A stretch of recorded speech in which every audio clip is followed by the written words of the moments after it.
Alhamdulillahillazi binicmatihi tatimmus salihat. Ashhadu an la ilaha illallah wahdahu la syarikalah. Wa ashhadu anna Muhammadan abduhu wa rasuluh. Allahumma salli ala sayyidina Muhammad wa ala alihi wa sahbihi wa man tabi'ahu wa nasarahu ila yaumiddin wa ba'du. Tuan Imam, Jawatan Kuasa Masjid, hadirin, hadirat sekalian, semoga dirahmati Allah. Harap tuan-tuan dapat seorang satu kertas ni.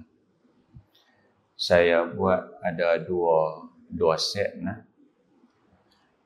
Saya print di pejabat, guna printer saya, kertas saya, bukan guna yang pejabat punya lah. Ada dua siri, ada yang warna, ada yang hitam putih. Yang hitam putih tu semua photostat, yang warna tu yang print lah. Kenapa warna? Supaya senang faham. Kenapa tak buat semua warna? Sebab kos mahal. Jadi kalau tuan-tuan nak yang warna, WhatsApp kat nombor di bawah. WhatsApp nombor bawah, nanti saya forward PDF yang warna, tuan-tuan puan-puan print sendiri di rumah.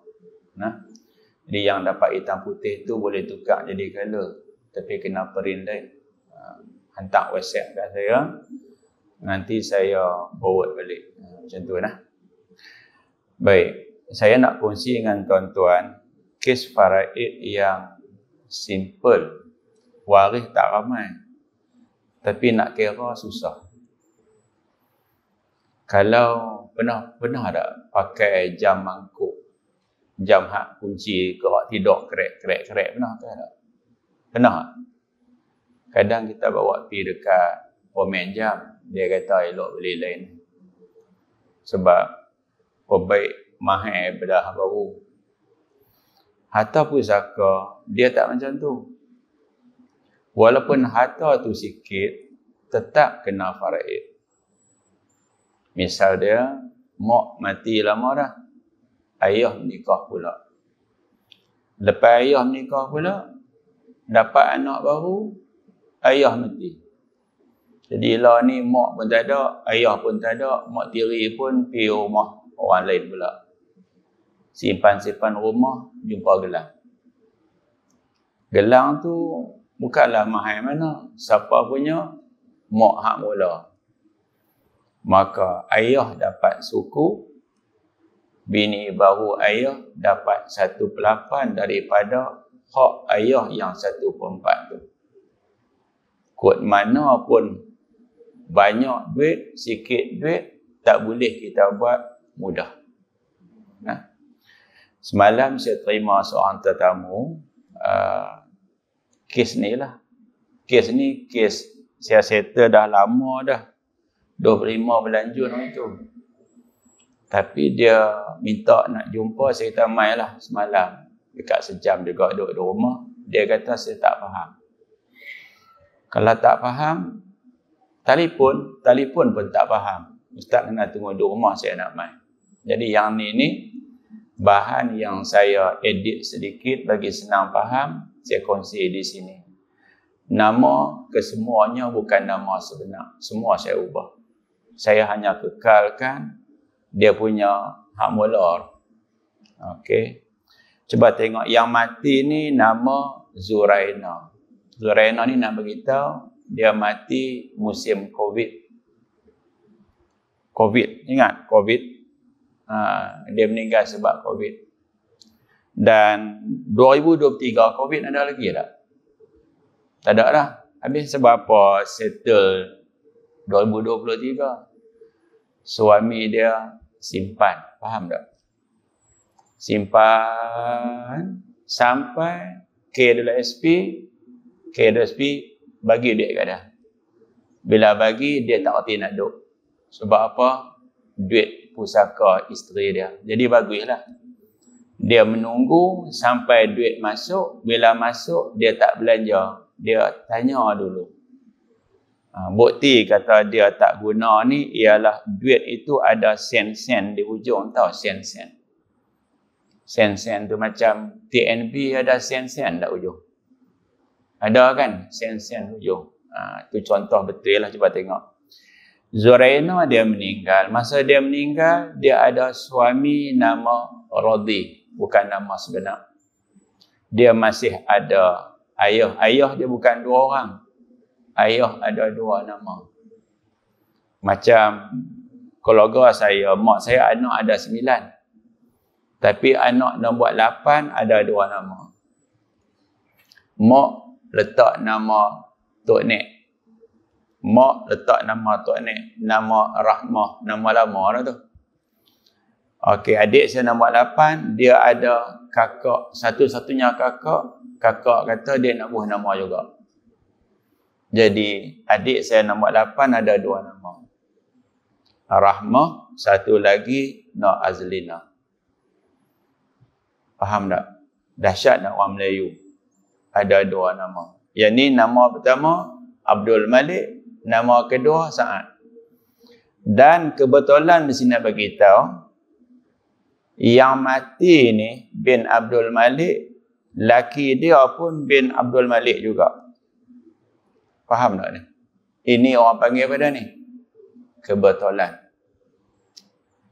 Faham tak? Kadang-kadang suami nama apa? Ahmad. Pak kamu nama apa? Ahmad. Pak mentuan dengan menantu sama. Itu boleh berlaku. Baik. Bila Zuraina mati, dia masih ada mak, masih ada ayah. Dan Zuraina ada suami dan ada anak laki-laki 2 orang, perempuan 1. Jadi nampak gaya, kesemua yang ada di sini dapat.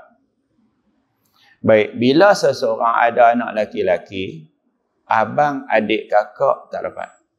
Senang saja. Bila berlaku kematian, senang aja saya nak tanya. Si mati ada ayah tak? Ada. Kalau ada ayah, saya tak tanya si mati ada abang ke tak ada abang. Sebab abang dengan tak ada ngada ni tak dapat. Tapi kadang tanya juga. Kita yang mati kalau tak ada anak, tapi abang, adik, kakak ramai lebih pada seorang, maka mak akan dapat 1/6. Tengok di sini. Kesimpulan dia, yang dapat pusaka tak ramai 6 orang. Soalan dia, yang dapat peringkala dia senang faham lah. Pusaka dia ada macam-macam. Yang pertama, duit tabung haji. Duit tabung haji nah, RM7,507.65 Faham tak ni? Duit banyak ke sikit banyak tu? Sikit je. Upah haji 2,000. Yang standard saya duk dengar 2,500. Saya tanya kenapa murah 2,000, dia kata adik-beradik tolong buat. Jadi murah lah. Macam catering, tahu catering. Kalau buat menakan kita atau catering, kat orang dia ambil satu kepala 12, kan nak menakan murah sikit lah. Hak paling best sekali free ya. Tapi hak tu melampau sangat kot. Tak apalah, hang punya pasal Pak Long bagi 10. Pak Long tak ada kurang sikit kira Pak Long. Tak apalah, jangan duk minta kurang dah, aku bagi 8. Faham tak? Ini contoh dia 2,500 boleh turun sampai 2,000. Catering pun sama juga. Pernah dengar tak? Catering RM3 satu kepala. Saya tak nak jumpa. Kalau nak buat juga, darca kaki ayam dengan tengkok ayam. Itu boleh. Satu kepala RM3. Teruk sangat kot noh. Orang buat dalam Facebook mampu. Buat kenuri macam apa. Duit tabung haji, tolak upah haji dapat RM5,517.65. Yang tu saya tulis di hujung A. Baik, tengok lagi. Mah di sini, ada ke mah tak kena zakat? Ada. Sebab zakat dia ada syarat dia. Yang pertama, emas tu pakai ke tak pakai? Kalau emas tak pakai, setahun sekali tak pakai, 85 gram kena zakat. Tapi emas kalau pakai walaupun sekejap, walaupun boh di tangan pakai gua dan buka balik, emas tu pakai tu. Zakat bermula 170 gram. Di siapa kalau tak mau bayar zakat, kena pakai. Kalau pakai, jaga-jaga, 169 tak kena zakat. 170 kena zakat. Ajak orang tak bayar zakat pula kan. Dia sebab dia nisab. Sama lah jangan buat nah. Kambing 40 ekor kena bayar zakat. Esok lusa nak cukup 1 tahun dia sembelih zakat. Faham tak? Cerdik hang ni lah. Kan sedang 2-3 hari kambing dia cerah pencuri-curi. Kan jangan jadi macam tu. Boleh faham tak ni? Dengar sikit. Nak pergi kalau start, kilometer tak cukup. Jalan bawah. Naik jalan atas, cukup. Kenapa naik jalan atas? Sebab cepat. Boleh jamak, boleh qasar. Kalau naik jalan atas, sebab apa? Sebab aku nak jamak, nak qasar. Tak boleh jamak, tak boleh qasar. Sebab tujuan dia nak jamak, nak qasar. Jalan bawah dah sebab apa? Pergi naik jalan atas. Abang, sebab aku nak jamak, tak boleh jamak. Sebab kamu pergi ambil jalan jauh, apa-apa jalan dekat tu dah. Tapi kalau ambil jalan jauh, sebab cepat, jawapan dia, boleh jamak, boleh qasar. Perjalanan jarak jauh dekat yang dikira ialah jarak, yang tak dikira ialah susah. Faham tak? Jalan kaki pergi Kuala Lumpur, lambat? Lambat. Kalau naik kapal terbang cepat? Cepat. Boleh jamak tak? Boleh. Kenapa boleh? Perjalanan. Dia tak kira laut, dia tak kira udara, dia tak kira darat. Baik. Si mati ni, dia ada pakai emas 916. Angka-angka ni orang perempuan tahu sangat lah. 916, berat dia 123.07 gram. Kawan ni dia bagus, dia bawa pergi kedai emas, dia suruh timbang, tuan kedai kata harga dia RM30,152. Emas lama, harga dia murah. Emas baru, harga dia mahal. Faham tak? Jadi tak cukup zakat lah. Syok tak zakat tak kena bayar? Sebab apa? Sebab tak cukup 170 gram. Emas ni, kalau bini dia tak pakai setahun, kena zakat. Kalau dia pakai sekejap, tak kena zakat. Kalau pakai walaupun sekejap, setahun kan pakai 5 bulan ke, kalau 170 gram, kena zakat 1/40 atau 2.5%. Tapi bukan semua. 170 kena tolak 85, dapat 85. Kalau emas yang pakai di badan 200 gram, tolak 85, dapat 115, 15 bagi dengan 40. Dapat jawapan darab dengan harga emas semasa. Darab dengan harga emas untuk dijual, bukan harga emas untuk kita beli. Emas 750 dia keras lagi. 6.40 gram, RM832. Tak kena zakat juga. Ingat nah, emas dengan duit tak dicampur untuk bayar zakat. Dia kira asing. Tapi bila nak faraid, dia kira sekali. KWSP yang jenis konvensional, kesian semula nak abang. Kesian. Tuan-tuan, yang masuk KWSP ni yang duk potong duit bulan-bulan tu, mereka tomak apa pun saya tak tahu. Faham tak tomak? KWSP yang patuh syariah, saya nak beritahu, yang patuh syariah, okey, banyak mana yang dia kata dia punya ni, saya duk cari bahan sana. Tuan-tuan tengok nah. Okey, tak mana duk. Okey. KWSP yang patuh syariah, dia punya dividen dia tak tinggi. Faham tak tinggi? Tahu tak dividen dia tak tinggi? Sebab apa dividen dia tak tinggi? Sebab tempat yang dilaporkan kesemuanya patuh syariah. Faham tak? Bila patuh syariah, ni saya tengok bahan sini. Tengok dialog ni. Okey. KLSP yang patuh syariah, dividen dia 1 tahun 4.75 gram. Tilaplah. 4.75%, maaf. Yang tak patuh syariah, dia punya dividen dia 5.35. Selisih 0.6. Tak sampai pun 1%. Orang Melayu kita, dia gamak biar KLSP duk hak yang tak patuh syariah. Dia ada sangkut dengan bunga. Bunga ni haram lah. Okey, kerana apa? Kerana dia punya dividen dia tinggi. Hanya tinggi 0.6% sahaja. Banyak ke tak? Banyak ke tak? Sikit, tapi sikit-sikit pun duit. Betul tak? Duit. Baik, nak beritahu, kalau duit KLSP yang ada dalam akaun 100,000, yang patuh syariah akan bayar kat kita RM1,108.59. Kalau yang konvensional 1,248. Kalau yang syariah 1,108. Allah, selisih sikit pun dia berkira. Baik, tengok balik. KLSP yang patuh syariah tak kena cuci, yang tak patuh syariah kena cuci. Cuci dia macam mana?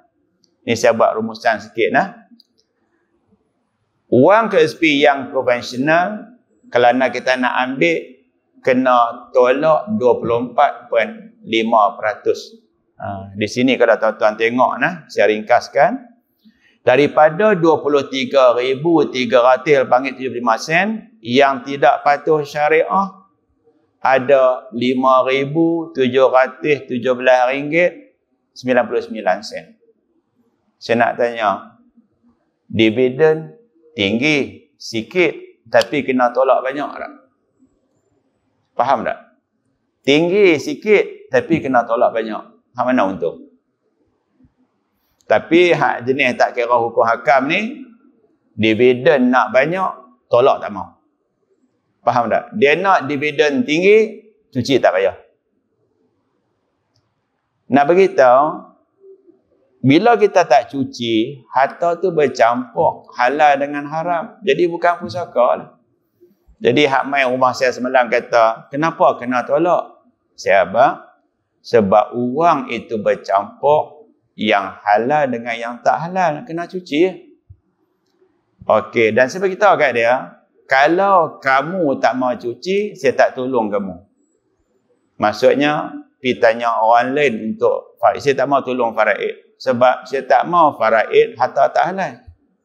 Pergi cari orang lain yang sanggup tolong kamu. Sama-sama buat dosa, saya tak mau. Dia kata, saya tanya aja.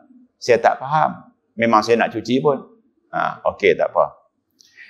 Jadi bila kita campur duit tabung haji yang berbaki, campur duit mas A, B dan C, campur yang D, campur dengan yang 17,000 lebih KLSP tadi, berjumlah RM54,440. Yang tu boleh faraid. Faham tak? Banyak tu. Bila banyak tu, siapa yang dapat? Ayah 1/6, mak sama dengan ayah sebab si mati ada anak lelaki-lelaki. Radhi, suami dapat 1/4. Jadi hasilnya ialah tengok E. Saya nak ringkaskan. Pusaka bagi 12, ayah dapat 2/12, mak 2/12, suami 3/12, anak lelaki perempuan berhabis. Cara kira, tengok kolom sebelah E. Cuba tengok F. Rupa-rupanya suami si mati ada buat silap. Faham tak silap? Saya tanya, fidyah bayar tak? Bayar. Bayar berapa ratus? 500. Saya tanya, isteri tinggal puasa berapa hari? Dia kata tak tinggal. saja nak bayar juga. Saya kata kena ganti balik. Cuba tengok jadual dia. Ayah dapat 9,000 lebih, mak sama, cik suami 13,000 lebih, dia kena tolak 500 sebab dia pergi sedekah ke orang. Faham tak sedekah? Si mati tak tinggal puasa, tapi dia bayar fidyah. Cari apa? Tak, mana tahu kalau dia tinggal. So isteri kamu sendiri kata tak ada tinggal, yang kamu duk kata tinggal apa? Faham tak? Dan saya kata kat dia, kalau nak bayar juga fidyah boleh, walaupun tak kena bayar. Faraid dulu, hak bahagian kamu bayar perhabis fidyah. Mau tak? Kamu tak dapat apa langsung, mau tak? Kalau macam tu saya tak mau. Baik, anak perempuan 4,000 lebih, yang paling banyak anak laki-laki 2 orang. Ini selesai tajuk kita malam ni. Pusaka kadang-kadang agak susah kita nak kira sebab ada macam-macam jenis. Nak buat kesimpulan, ada duit pergi kedai makan, kan? Depa buat nasi, kita cedok lok. Boleh makan tak? Senang tak? Pergi singgah kedai makan. Senang pergi KFC lah. Dia bagi, ambil makan. Tapi kalau kita beli ayam, kena proses dulu tak? Kau pakai goreng terus ayam tu. Kena proses dulu. Bila proses dulu, dia jadi lambat. Baik. Masuk kitab kita. Okey. Tajuk malam ni, bab sirah. Baik. Muka surat 12. Saya nak tanya, Rani dah beli apa-apa ke? Ada beli apa-apa dah? Tadi pagi saya beli nasi lemak. Saya tanya, harga naik no? Tak naik Ustaz. Macam dulu lah. Dulu RM1, dah RM1 2 kupang. Naik takat 2 kupang tu lah. Saya kata Padang Serai dah RM1 5 kupang dah. Baik, kita beli nasi lemak. Ada sebut tak? Saya beli. Tuan kedai ada sebut tak? Saya jual. Ada tak ada? Jawapan dia, lama tak dengar no. Baik. Cina, tak Islam di sebelah Serdang. Ke kedai dia seberang jalan masjid, Cina, Cahaya Nun Alif. Kalau kita beli barang, kita lambat kata beli, dia kata jual. Dia kata, jual sebanyak harga. Kita pun kata beli, ambil awal dia kata. Awalnya dia pergi kata gitu. Sebab dia terbiasa dengan orang Melayu, kalau beli barang, akan kata beli, kalau jual barang, akan kata jual. Okey, masuk kampung. Ada tak dulu Cina masuk kampung? Bawa raga kat belakang. Dia ada buat cakap besi, ada tak? Masuk cerai yang kampung, ada tak? Dia tangkap, dia timbang. Dia kata, saya beli sebanyak harga. Kita kata, saya jual. Semua bercakap. Jadi isu malam ni, kalau kita jual, kita beli, tak bercakap, boleh ke tak boleh? Berlambak-lambak tak? Kita beli barang kat Shopee. Ada sebut saya beli tak? Shopee hak barang tak ada. Shopee dia hantar order dekat orang yang jual barang tadi. Maka JNT menghantar di rumah. Betul tak? Kadang kita pesan barang kat Shopee, tapi Shopee bagi barang dekat Ninja Van. Ninja Van, dia tak kena bayar duit masa kita order. Bila nak serah, kena bayar. Kena tunggu di rumah. Dia kecil sikit lah. Jadi bila dia hantar barang, kita tak ada, kena pergi ambil di pejabat dia.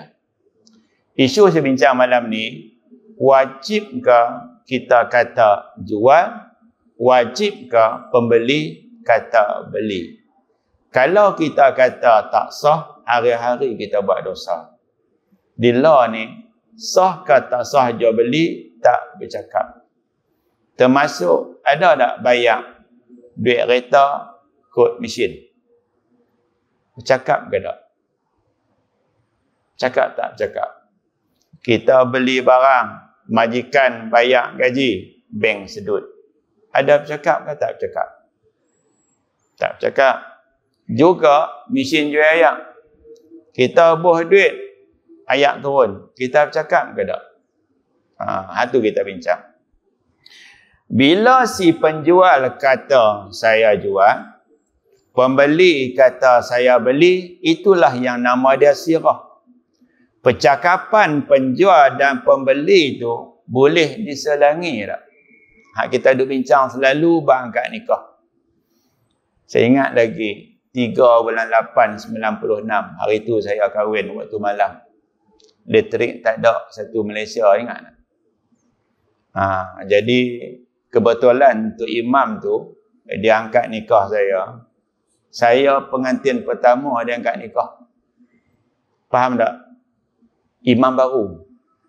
Kali pertama angkat nikah, saya yang menjadi orang hak dia angkat nikah. Saya tengok dia sebut lafaz akad nikah. Saya tengok dia ni bila nak pegang tangan aku tau. Dia tak pegang tangan saya. Faham tak ni? Akhirnya orang belakang saya, nama Haji Fauzi Tahir. Nama kami sama. Bin pun sama. Dia cucuk belakang saya. Jawab. Oh, saya pun jawab. Saksi kata tak sah. Kenapa tak sah? Ijab dengan qabul tak bersambung. Jadi Tok Imam, dia kata kita buat lagi sekali. Dia buat lagi sekali. Tangan tak pegang tak. Tapi saya faham dah. Faham dah. Dia stay tak pegang tangan. Saya jawab, sah. Selesai 2 kali angkat. Malu tak? Malu. Di luar rumah, ayah saya marah. Saya kata apa? Keturunan ayah tak ada lagi angkat nikah 2 kali, tahu tak? Orang pertama angkat nikah 2 kali. Saya kata bukan salah saya, ayah. Saya tu imam tu. Bab akad nikah, kita memang cermat. Selepas tu imam menggoncang, jawab. Dia tak? Bab jual beli, cermat tak? Kalau dia kata, saya jual. Kan, kita ni, sengak tak jawab. Kan, lepas 10 minit kata, saya beli. Ijab dan qabul tak tu? Ijab dan qabul tak tu? Dan Melayu kita juga duk faham, bayar zakat fitrah, kena sebut. Tahu tak sebut? Saya sekian zakat fitrah atas nama saya. Itu sunat je, bukan wajib.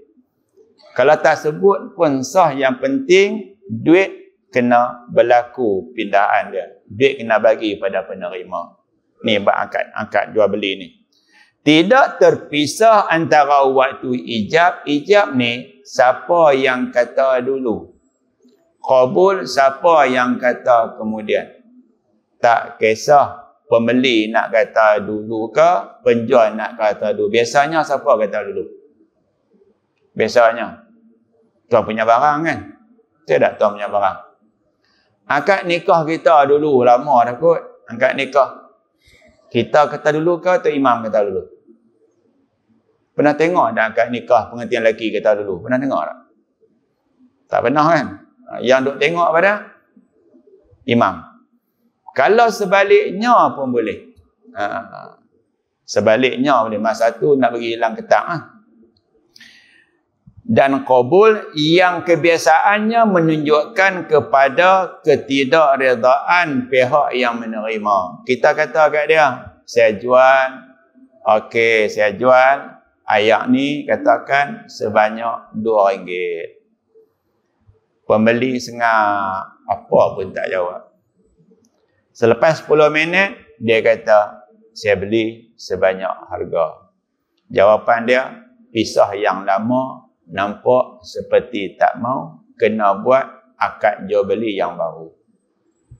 Ni sebab kita pegang kitab mengaji ni mazhab Syafi'i. Ijab dan qabul kena ada. Kalau tidak ada, tak diterima ijab dan qabul. Dengan cara senyum-senyum tak mau. Tapi sekali lagi akan ada sebut ijtihad para ulama untuk menyelamatkan keadaan. Misal, sebagai misal sikitlah. Orang yang patah tangan, dia nak semayang macam mana? Nak ambil semayang, kena basuh muka, tangan balut. Tangan balut tak boleh tayamum. Kan doktor kata 3 bulan lagi mai. 3 3 bulan baru pi. Hak balut putih lah kalau apa? Tah jadi coklat apa ke perang apa. Kesian kat dia. Dia ambil air semayang. Dia basuh muka, basuh tangan, sapu air atas tangan tadi, kan, rambut, telinga, kaki. Kemudian dia tayamum tangan. Simen jangan tayamum, simen bukan anggota tayamum. Saya nak tanya, 3 bulan baru buka, semua solat kena qada. Kesian tak kena qada? Sebab apa kena qada? Sebab kamu tayamum, tangan kamu tayamum tak habis. Hanya tayamum tangan depan ni saja, sini tak tayamum. Kenapa tak tayamum? Sebab tak boleh tayamum. Tayamum kena atas kulit. Maka saya nak tanya, kalau sembahyang 3 bulan duk sembahyang, kena qada 3 bulan, rasa syok ke rasa tak syok? Syok ke tak syok? Sembahyang 3 bulan tak tinggal, kena qada 3 bulan, rasa syok ke rasa tak syok? Dia kata kalau macam tu tak payah sembahyang. Nanti aku qada. Jangan buat macam tu. Kalau mati lagu mana? Yalah aku dah sembahyang nak kena qada pula. Mana aci? Baik tak payah sembahyang. Orang yang sembahyang okey, tak apa dia sembahyang. Tak ada nak qada bila lega, mati. Selesai. Saya kata, mai saya nak abang. Kenapa kamu tak taklid mazhab Hanafi? Mazhab Hanafi, ambil air semayang, basuh muka, tangan, bahagian simen, sapu air atas balutan. Tangan ni basuh. Rambut, sapu besar tapak tangan. Maka sembahyang sah, tak kena qada. Rambut kena sapu besar tapak tangan. Selesai. Yang tu minat tak? Sembahyang 3 bulan, sah, tak kena qada. Nampak gaya yang tu semua pakat suka. Baik. Itu ada jalan keluar. Ni kita duk beli barang ni. Ijab tak ada. Qabul tak ada. Sah ke tak sah ni? Ni kita nak mengaji. Ia adalah akad yang dilakukan dalam majlis pertemuan yang sama. Maka jika penjual melafazkan ijab, kemudian diselangi dengan diam yang berpanjangan-panjang. Macam tak mau beli pun tengok. Aku kata jual, dia sengap saja. Ataupun penjual dia sebut, aku jual barang ni harga sekian. Dia pergi tukar tajuk lain. Banjir tu macam mana? Teruk no. Sembang tu, sembang ni, pihak raya bagai-bagai. Last kali habis 10 minit. Saya beli sebanyak harga. Cakap banyak pergi kod lain, lagu mana cerita? Dia kata, yang tak ada kena-mengena, walaupun untuk tempoh yang singkat, kemudian barulah pembeli menyatakan kabulnya, dia kata saya beli, maka akad tersebut tidak sah. Tidak sah kena buat apa? Kena akad nikah baru. Kalau tak sah akad nikah, kalau jual beli, kena akad jual beli baru. Nanya tak? Biasanya kita duk ambil peduli akad nikah ya lah. Akad nikah. Baik. Jika ianya diselangi dengan kata-kata yang panjang, tetapi mempunyai hubungan kait dengan barang yang dijual, maka akad jual beli tadi dikira sebagai sah. Contoh, saya jual kat kamu, kereta ni sebanyak 50,000. Pembeli kata, kuranglah sikit. Duk sembang lagi. Tak boleh, penjual kata. Pembeli kata, kuranglah sikit. Aku main joh ni, hang ni. Aku pergi cari pinjam-pinjam. Sembang panjang tak? Panjang. Tak apalah. Aku jual ke hang 45,000. Maka dia pun kata, saya beli. Sah. Sebab apa sah? Percakapan berkaitan dengan barang yang dia beli. Faham tak? Atau saya jual lembu ni dengan harga RM5,000. Dia tak jawab lagi. Dia kata, lembu ni jenis apa? Lembu import ke? Lembu tempatan? Dia makan dedak ke dia makan daun kelapa sawit? Lembu ni, tanya abang lembu tu macam-macam. Okey, lembu ni umur berapa? Last kali saya beli. Ada kaitan tak? Ada kaitan sah. Okey. Yang kedua adalah lafaz qabul bertepatan dengan ijab dalam semua sudut. Contoh, kalau saya kata saya jual kat kamu kurma A. Dia kata kat saya beli kurma A. Sama ada A dengan A? Sama. Ataupun saya jual durian sebanyak RM100. Pembeli kata saya beli sebanyak RM100. Sah. Sebaliknya kalau pembeli kata saya beli sebanyak RM70, tak sama, tak sah. Jika penjual berkata saya jual kepada kamu dengan harga 100 lira. Lira ni mata wang Syria. Orang Arab panggil Suria, Melayu kita panggil Syria, orang dulu panggil Syam. Dan dijawab oleh pembeli, saya beli dengan harga 50 lira. Sama tak? Dia jual 100, orang ni beli 50. Atau jika penjual berkata saya jual rumah ni kepada kamu dengan harga 1000 lira. Pembeli pula kata saya beli dengan harga 50 lira. Sama tak? Tak sama. Atau penjual berkata saya jual kepada kamu dengan harga 1000 lira secara tunai. Pembeli kata saya beli secara bertangguh. Berbeza tak? Saya jual tunai. Dia kata saya beli hutang. Kesemua jual beli ini tidak sah kerana tiada persamaan antara ijab dan qabul. Melainkan penjual bersetuju dengan qabul pembeli tersebut, maka ijab yang pertama terbatal dan qabul yang pertama menjadi ijab, qabul yang kedua menjadi qabul yang oleh ijab penjual yang kedua. Faham tak? Saya jual kat kamu 100. Pembeli kata saya beli 50. Penjual kata saya jual 50. Pembeli kata okey, setuju 50 baru sah. Faham tu nah? Ni bab jual. Nak kata di sini kena bercakap ke tak kena bercakap? Jawapan dia kena bercakap. Okey, nanti kita akan bincang panjang lagi. Tapi tajuk ni hak berkaitan ni hak bulan lepas kita bincang dah.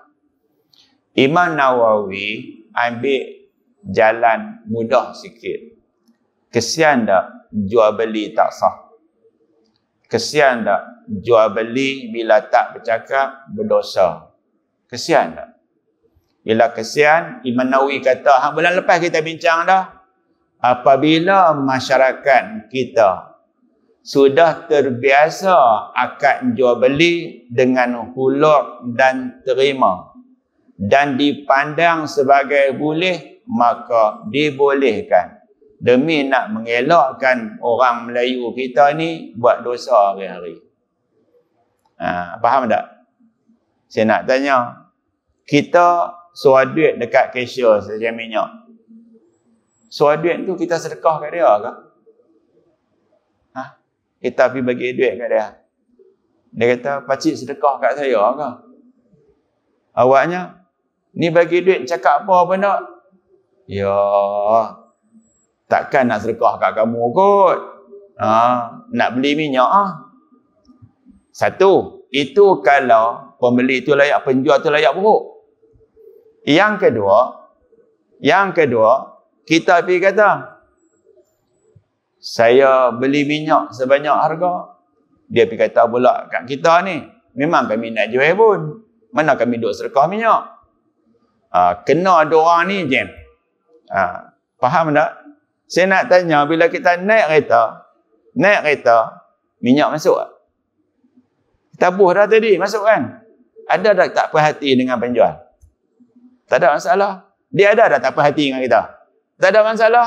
Jadi jual beli sah walaupun tak bercakap. Jadi yang kita bincang lah ni maksud jika sekiranya berlaku jual beli dengan bercakap, percakapan tadi kena bersamaan, tak boleh berbeza. Yang ketiga, Kesahihan jual beli tersebut tidak terikat dengan sebarang syarat atau tempoh waktu yang tertentu. Ni saya nak sebut ni. Baru ni ada isu jual beli bersyarat. Riuh lah. Kena tengok kes lah. Nak tanya. Kita guna elektrik. Lagi banyak guna lagi mahal ke lagi murah? Dia ada unit dia kan? Sekian, harga sekian. Lagi banyak, lagi mahal. Lagi banyak, lagi mahal. Lagi banyak, lagi mahal. Tu tak bersyarat ke tu? Kalau nak jimat, guna sikit lah. Bayar sikit. Kalau guna banyak, harga dia bukan harga yang pertama. Harga berbeza. Harga kelang tak sama. Baik. Ustaz nak beritahu. Gas yang tinggi itu mahal. Mahal lah pada tu hak kecil. Tapi dari segi isi padu, gas tu murah. Jadi jualan dia ikut isi padu. Tidak boleh kita pergi tukar gas tadi buah dalam hak kecil, hak yang rumah punya. Nampak tak tu? Itu syarat dia. Syarat tu diterima. Tak ada masalah apa-apa. Pernah tengok tak di rumah pakai tong gas hak tinggi-tinggi tu? Orang tak pakai. Jadi nak bagi murah, pindah gas. Itu satu kesalahan. Termasuk juga, pernah beli tak reset? Melayu kita, kan hak yang penyembuh nyamuk tu, semua bagi reset dia. Semua kan? Nama apa pun, baik pun, reset. Koma kilo, reset dia. Semua reset. Dia dah dapat nama reset dah. Baik, nak beli beris jenis apa? Tak, beris jenis apa? Semua sebut pencuci dia panggil beris. Betul tak? Nak beli pampers jenis apa? Pampers. Dia dapat nama. Lagi satu contoh dia, apa dia yang orang pakai terpawai. Nak beli terpawai jenis apa? Terpawai ni, hak paling mahal ni terpawai. Dia dapat nama. Yang tu kita terpaksa terima lah. Terpawai jenis apa? Baik. Nak beli Maggi jenis apa? Faham? Nak beli mi Maggi jenis apa? Dia dah jadi satu benda yang semua orang terima benda tu. Baik. Kalau kita beli reset, ada tak butir kembang? Ada tak butir kembang? Ada. Butir kembang murah sikit tak? Murah. Kata saya nak satu ya. Dia ambil kalkulator handphone, dia pergi bagi dua. Ambil satu. Mana boleh? Kalau dua harga sekian, satu separuh lah. Tak boleh pakcik, tak boleh. Kena beli dua baru dapat harga ni. Jawapannya, itu diterima. Diterima. Syirah mestilah menunjukkan akad yang sempurna dan pemilikan mestilah bersifat kekal. Jika pihak penjual berkata, saya jual rumah ini kepada kamu jika si fulan datang. Ada kait nak? Saya jual rumah ni jika si fulan datang. Tak sah. Sebab si fulan mungkin tak datang. Atau saya jual rumah ni kepada kamu pada bulan sekian. Lah ni tak jual lagi. Tak mau. Pembeli juga kata saya setuju. Akad ini tidak sah kerana ianya bersyarat. Walaupun bersyarat tak sah, dia ada tempat-tempat yang tertentu sah. Contoh kita buat syarat.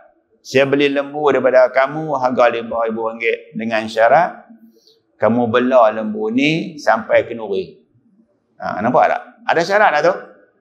Saya beli lembu ni harga RM5,000. Dengan syarat kamu belah lembu ni sampai hari kenduri anak saya.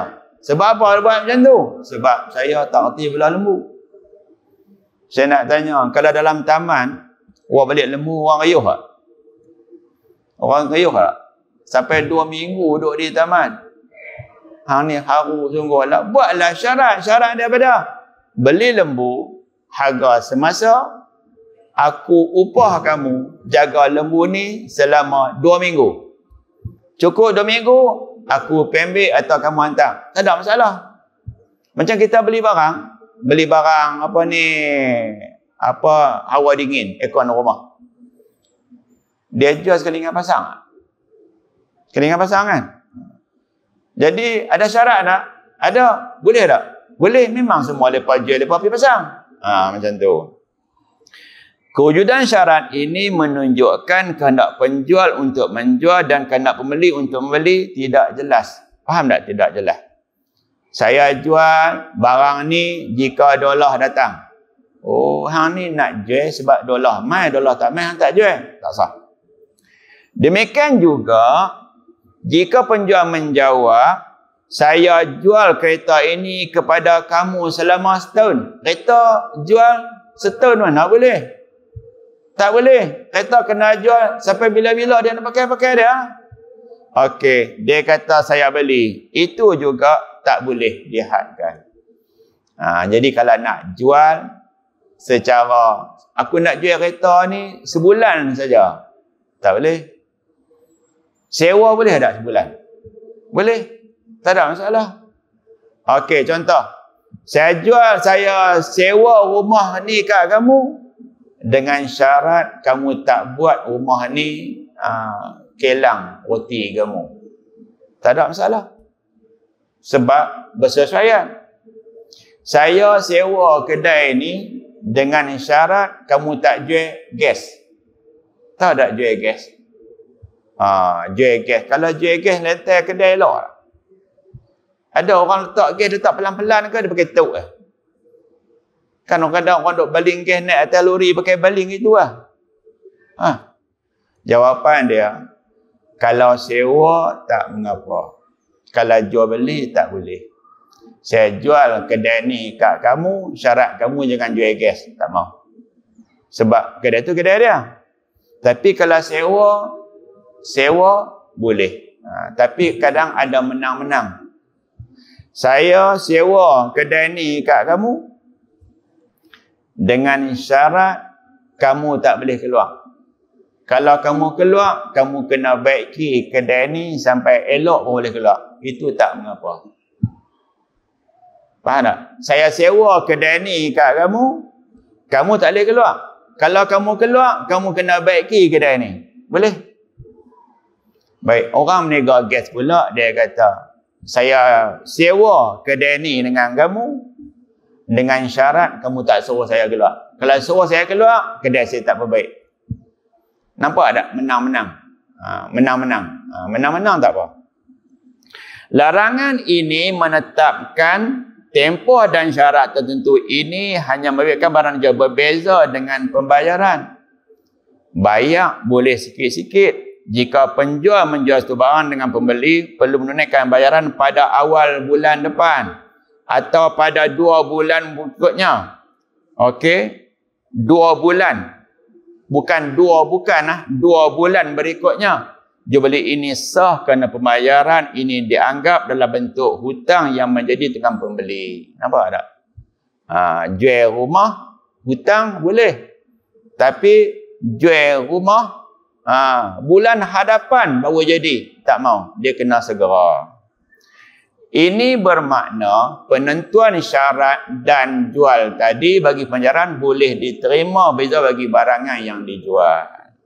Jual beli, aku jual rumah ni jika dolar datang. Tak sah. Saya jual rumah ni kat kamu dengan syarat awak bayar duit bulan hadapan. Sah. Bayaran tak apa. Cuma jual beli jangan letak syarat. Walau bagaimanapun jika jual beli tersebut dijalankan secara bata. Tahu bata? Hak jenis bagi barang, ambil barang. Law ada lagi tak? Ada lagi tak law ni? Contoh zaman dulu lah. Ada seorang sahabat, dia balik rumah, tabat kat bini dia. Kan? Orang zaman dulu tiba-tiba suami balik. Betul tak? Law ni nak balik beritahu dulu tak?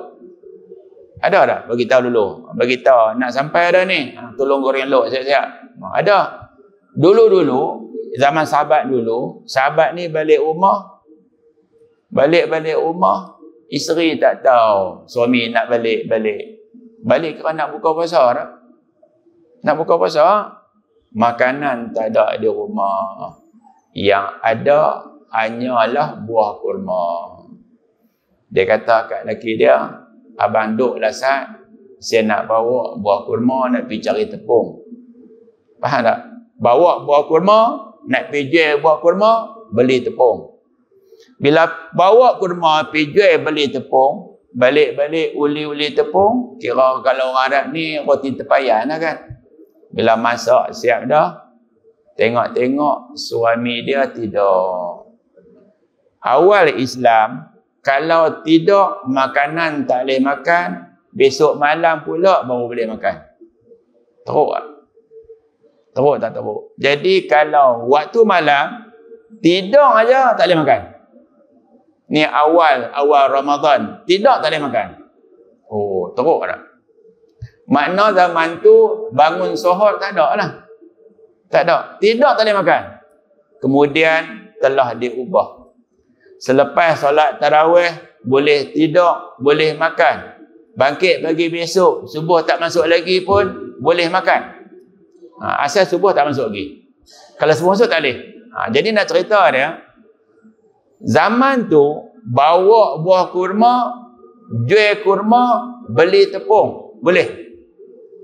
Boleh. Okey, dia kata itu barangan dengan barangan, contohnya kereta dengan kereta atau rumah dengan rumah. Urusan jual beli seperti ini juga tak boleh dikaitkan dengan sebarang syarat. Sebab sistem dia jenis macam tu, barang kena serah dan barang kena terima. Clear nah?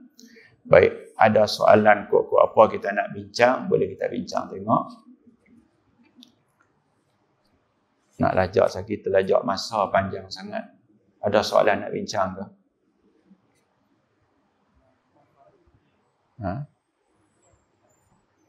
Apa dia? Baik-baik. Soalan berkaitan pusaka. Emas jenis apa pun tak apa. 916 ke, 999 ke, tak kisah. Yang penting berat. Berat cukup, tak cukup.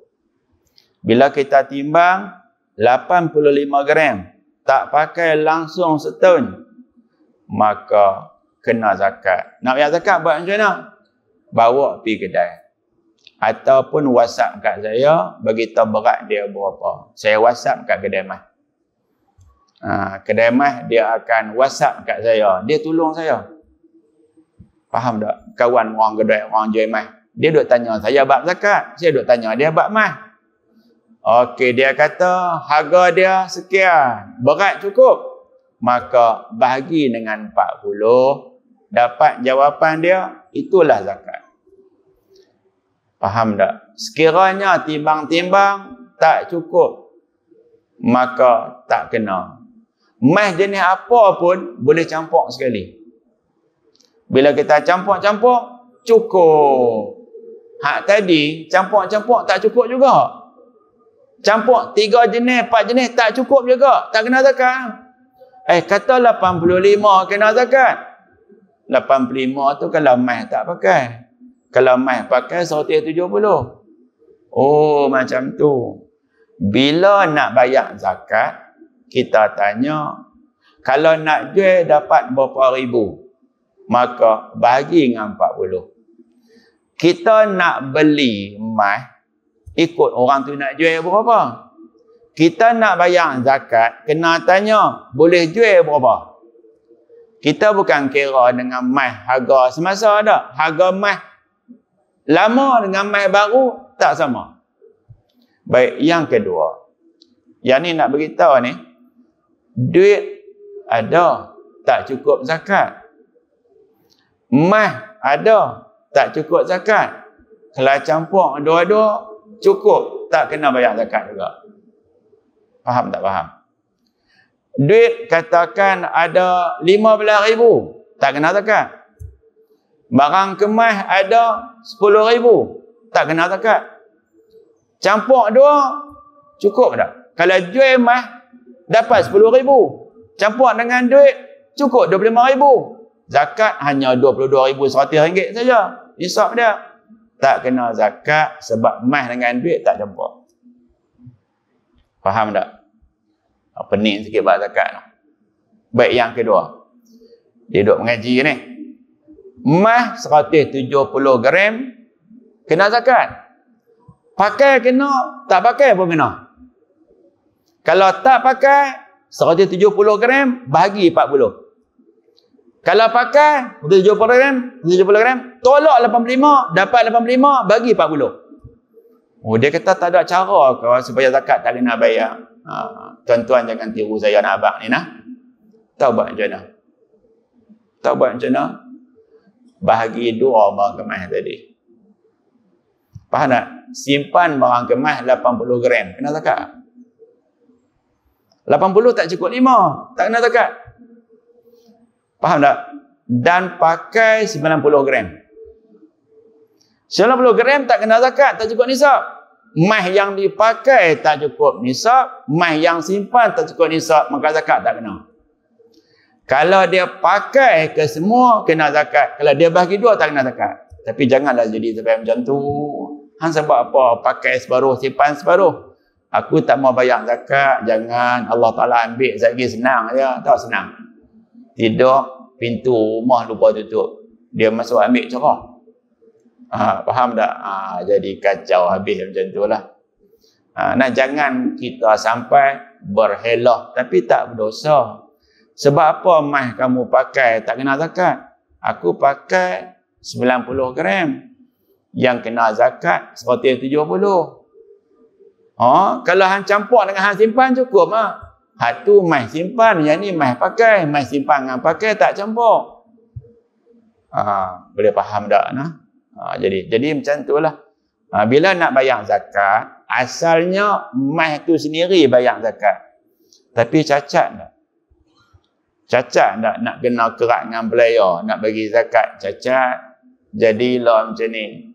Emas yang kena bayar zakat, katalah 5 gram. Tanya kedai emas 5 gram tu berapa ribu? Dia bayar zakat dengan duit. Zakat tak semesti emas tu juga. Atau duit dalam bank ada 100 ribu. Kena zakat tak? Cukup setahun. Kena zakat.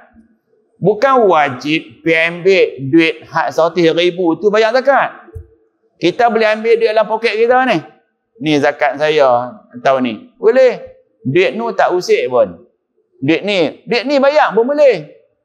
Tak ada masalah. Kita boleh bayar zakat guna duit lain. Tak semestinya duit tu. Tapi duit tu tiap-tiap tahun zakat duk makan. Jadi usahalah untuk laba. Bila laba ni penipu banyak tak? Oh, isteri saya kata ni, saya kata pergi kat dia. Tahu tak hak jenis pelaburan buah 300 selang berapa minit, berapa jam dapat duit. Tu semua penipu paik tu. Lepas tu lebih kurang senang cakap duduk satu rumah. Tahu duduk satu rumah. Dia buat iklan. Dia buat main. Isik kata, aku buah 300 dapat 3,000. Orang ni pun kata, aku pun sama juga. Buah 300 dapat 1,000. Kita pun tengok, wih, biar betul. Orang tu masuk, orang ni masuk, orang tu masuk. Kita pun try. Faham tak? Geng lah menipu ni keliling pinggang menipu. Dan dia apa pun cerdik jugalah. Mereka buat gambar. Buat gambar hak tuan-tuan tu, saya tanya sendiri. Saya tak tahu apa pun mereka ambil gambar saya. Faham tak? Lah ni kalau buah 300, dapat 3,000. Selang 3 jam je. Tunggu apa lagi? Buah hangui. Dok, mereka buah dapat duit. Mereka duduk serumah. Hang tolong buah. Saya kira aku dapat. Aku tolong buah. Saya kira hang dapat. Hang buah aku dapat. Lama-lama dapat kat mereka semua. Faham tak? Hak penipu tu. Payah cerita kita. Takat dulu nah. Bismillahirrahmanirrahim. Allahumma hadina wahdi bina waj'alna sabilan liman ihtada. Allahumma ja'al jam'ana haza jam'an marhuma wa tafarruqana min ba'dihi tafarruqan maksuma. Wassalamu alaikum warahmatullahi wabarakatuh.